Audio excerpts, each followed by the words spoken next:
రెండేళ్ల పాలన పూర్తి చేసుకున్న కేంద్ర రాష్ట్రాల్లో ఎన్డీఏ సర్కార్లకు అసలు ఆట మొదలు కాబోతుందా?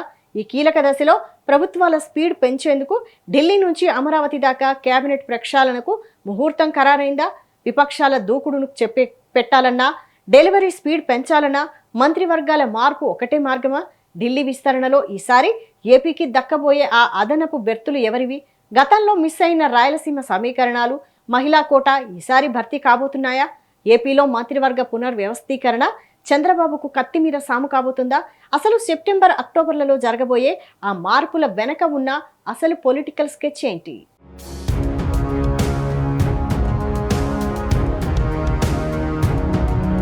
కేంద్రంలోనూ ఇటు ఏపీలోనూ ఎన్డీఏ ప్రభుత్వాల పాలన 2 సంవత్సరాల కీలక మైలురాయిని పూర్తి చేసుకుంది.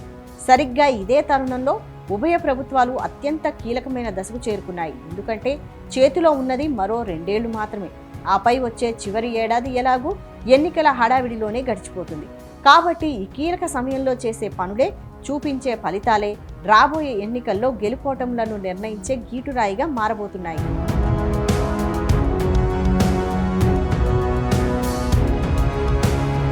గతం ఎలా ఉన్నా ప్రస్తుతం విపక్షాలు కూడా జోరు పెంచడంతో ప్రభుత్వాల నుంచి కూడా అంతే ధీటైన వాయిస్ వినిపించాల్సిన అవసరం ఏర్పడింది.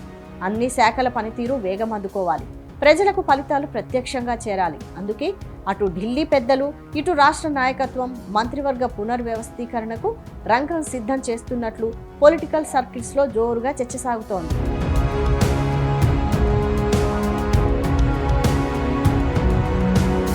మరి ఎక్కడ ముందు, ఎక్కడ తర్వాత అంటే ఢిల్లీలోనే మార్పుల పర్వం ముందుగా మొదలవుతుందని విశ్లేషకులు భావిస్తున్నారు. ఎందుకంటే కేంద్ర మంత్రివర్గంలో ఆంధ్రప్రదేశ్కు దక్కే అవకాశాలు, సామాజిక రాజకీయ సమీకరణాలను బేజీజు వేసుకున్నాకే ఏపీ కేబినెట్ కూర్పుపై స్పష్టత వస్తుందని అంటున్నారు. ఈసారి కేంద్ర మంత్రివర్గ విస్తరణలో ఏపీకి అదనంగా 1 లేదా 2 బెర్తులు దక్కే అవకాశం ఉందనే ప్రచారం సాగుతోంది. అంతేకాదు కొందరికి ప్రమోషన్లు, మరికొందరికి శాఖల మార్పుల ద్వారా ఏపీకి మరింత మేలు జరిగేలా వ్యూహాలు సిద్ధమవుతున్నాయి.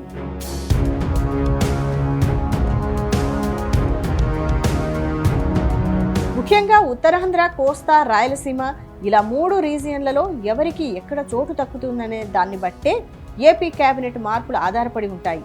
గత యూపీఏ హయాంలో రాయలసీమకు కేంద్ర మంత్రివర్గంలో మంచి ప్రాధాన్యత ఉండేది. కానీ 2024లో కూటమి ప్రభుత్వం వచ్చాక ఉత్తరాంధ్ర, గోదావరి, కోస్తా జిల్లాలకే కేంద్రంలో ఛాన్స్ లభించింది. దీంతో ఈసారి రాయలసీమకు పెద్దపీట వేసే అవకాశం ఉందంటున్నారు.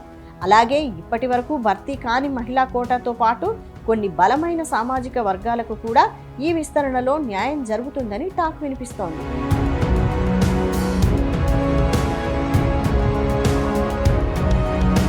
అయితే మొదట్లో జూలైలో కేంద్ర విస్తరణ, ఆగస్టులో ఏపీ విస్తరణ ఉంటాయని భావించినప్పటికీ తాజా సమాచారం ప్రకారం ఈ ప్రక్రియ కాస్త వాయిదా పడినట్లు తెలుస్తోంది. కేంద్ర మంత్రివర్గ విస్తరణ సెప్టెంబర్లో జరిగే అవకాశం ఉండడంతో ఏపీ కేబినెట్ మార్పులు అక్టోబర్కు షిఫ్ట్ అయినట్లు ప్రచారం సాగుతోంది. ఈ వాయిదా వల్ల ఆశావహుల సంఖ్య అటు ఢిల్లీలోనూ, ఇటు అమరావతిలోనూ మరింత పెరిగేలా కనిపిస్తోంది. ప్రస్తుతం ఆంధ్రప్రదేశ్లో కూటమికి ఏకంగా 164 మంది ఎమ్మెల్యేలు, 21 మంది ఎంపీల భారీ బలం ఉంది. అత్యధికులు కేబినెట్ బెర్తులపై ఆశలు పెట్టుకోవడంతో ఎక్కడ ఎవరు మార్పులు చేసినా అది కత్తి మీద సాము లాంటిదేనని విశ్లేషకులు చెబుతున్నారు.